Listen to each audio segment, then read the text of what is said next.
Terima kasih sudah klik video ini. Tapi jangan lupa guys, klik tombol subscribe karena subscribe itu gratis. Dengan subscribe kamu support channel ini terus untuk upload hampir setiap hari. Ingat, subscribe itu gratis, gak ada ruginya kamu klik tombol subscribe guys. Selamat menonton. Suara.com, pengamat politik Rocky Gerung mengomentari jalannya demokrasi era Presiden Jokowi. Ia menyoroti beberapa kasus rezim sekarang, salah satunya peretasan diskusi Indonesian Corruption Watch (ICW). Rocky Gerung mengatakan, aksi tersebut tidak menunjukkan adanya sikap 4.0 sebagaimana kerap digaungkan oleh pemerintahan Jokowi. Oleh sebab itu, Rocky Gerung kemudian mengaku bahwa dirinya lebih menghormati otoritarian semasa Orde Baru daripada jalannya demokrasi di era sekarang. Pernyataan itu disampaikan dalam video, dibanding rezim Jokowi, saya lebih hormat kepada rezim Orde Baru, yang dibagikan melalui saluran YouTube Rocky Gerung Official, Rabu, tanggal 19 Mei tahun 2021. Baca juga, lagi, viral wanita hina Palestina, sebut ustadz di Arab tak salahkan Israel. Rocky Gerung bercerita mengenai pengalamannya di Retas. Dalam satu hari, dia mengklaim pernah menerima ratusan ribu pesan entah siapa pengirimnya. Bahkan, beberapa di antara merupakan nomor asing. Rocky Gerung soal era Jokowi dan Orde Baru, YouTube Rocky Gerung Official. Pengamat politik tersebut menyangkut pautkan dengan pemerintahan Jokowi. Dia menyoroti era modern atau 4.0. Kekuasaan bicara 4.0 tapi kelakuan mereka 0.4.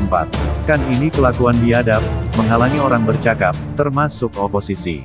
Ia monitor aja mestinya, kata dia seperti dikutip Suara.com. Rocky Gerung menambahkan, pemerintah punya peralatan terkait hal itu, khususnya di BIN, Istana, maupun Kementerian Komunikasi. Oleh sebab itu, menurutnya langkah yang tepat adalah intip lalu memberi counter argumen. Dulu saya usulkan itu supaya ada permainan sehat oposisi dengan pemerintah, Twitter saya dihack. Ya udahlah, betul-betul dipamerkan kebutahurufan istana terhadap demokrasi, ujarnya. Baca juga, cek fakta, KPK geledah kantor Menhan Prabowo karena kasus mafia alutsista. Meski istana mengelak dalam peretasan tersebut, Rocky Gerung tetap berdalih bahwa orang-orang yang membenci oposisi adalah mereka yang menyayangi istana. Setiap kali ada kasus kontroversi akhirnya orang cari alat. Kampus mulai siuman, banyak guru besar, dosen muda, sudah saatnya lah. Akhirnya kekuasaan memperluas wilayah pencekanannya, tukas dia. Rocky Gerung lalu menghubungkan dengan acara evaluasi pendidikan yang sedianya akan digelar oleh Universitas Indonesia. Acara itu rencana akan dibersama oleh sejumlah tokoh seperti Puan Maharani, Nadiem Makarim, dan sebagainya. Orang nyinyir di situ karena yang hadir tokoh-tokoh yang terlihat bagian dari proksi kekuasaan. Sangat mungkin Puan Maharani mengucapkan hal yang bermutu, tapi keburu orang sinis karena fraksi dari kekuasaan, terang Rocky. Menurut Rocky Gerung, orang-orang akan lebih menunggu sosok Faisal Basri, Emil Salim, dan tokoh-tokoh sejenis. Namun, nyatanya para tokoh tersebut tidak diundang. Publik udah pintar, kalau bicara keadaan sekarang menuju hegemoni, tak bisa. Karena, hegemoni artinya, orang tunduk karena percaya pada psikologi kekuasaan. Ini justru orang gak pernah anggap. Ini orang anggap menggembok akan diputuskan sendiri oleh gembok yang berkarat, tukasnya.